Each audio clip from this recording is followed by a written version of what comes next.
What's up guys, it's Project, and here's my Parahammer build I made a while back, now complete. This was the build I used to get near 2-minute kill of high-ranked Diablos over a week ago, so go watch that if you want to see its effectiveness in real action. But essentially I think this build is a great alternative to Diablo's Shatterer, if not better for average players, and certainly just flat out better in multiplayer, since Parahax equals more DPS than you could ever hope to do alone with Diablo's Hammer in multiplayer, since your teammates will get in more shots due to the monster being paralyzed. But the idea behind the build is to chain paralysis and KOs back to back, something most status weapons can't do despite those being technically better for applying status effects. The paralysis helps triggers KOs, and vice versa, the KOs help trigger paralysis. These combined will make a strong case of being a contender against the meta Diablo Shatterer, if at least just a better multiplayer alternative.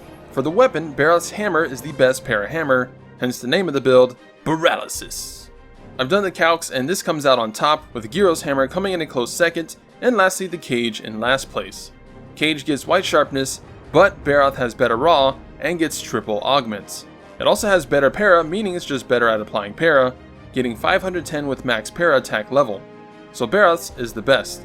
Gyro's would be better if it had a level 2 slot, but because it doesn't, you don't actually gain much from replacing free element stuff for other skills, at least not enough to outperform Barralysis anyways. Here are the armor and skills. You get max attack, max para attack, max weakness exploit, max free element, and some other junk. Besides the legs, it's a pretty typical raw damage armor setup. Because Barralysis Hammer is hidden element, you'll need Kieran legs and a free element gem to get the max free element level to unleashing its paralytic powers. This gem and protective polish are by far the hardest thing to get for the build, since they only drop from warped phase stones, which are the rare phase stones from tier 2 or tempered elder quest rewards.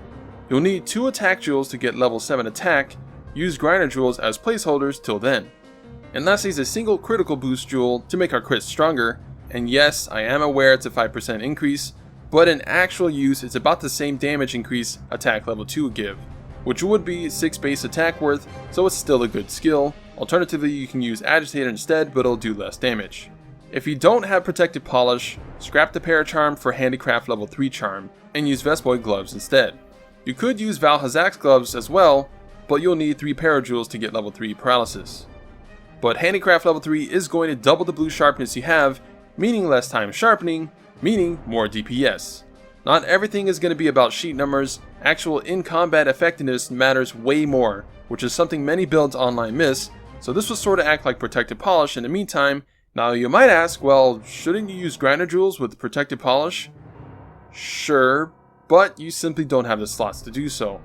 With this setup I have room for 1, you can replace attack jewels for grinders, however, wet fish fins basically act like level 2 grinder, and there's always the Polisher food effect, which acts like level 3 grinder occasionally. So there's some ways around speed sharpening. Unfortunately, there's no good way to farm a lot of wet fish fins fast.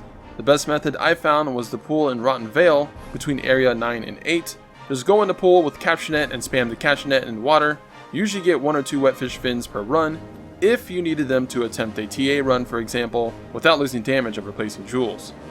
After catching every fish, go back to camp 11, run back, and the fish should be reset. Then simply repeat the method.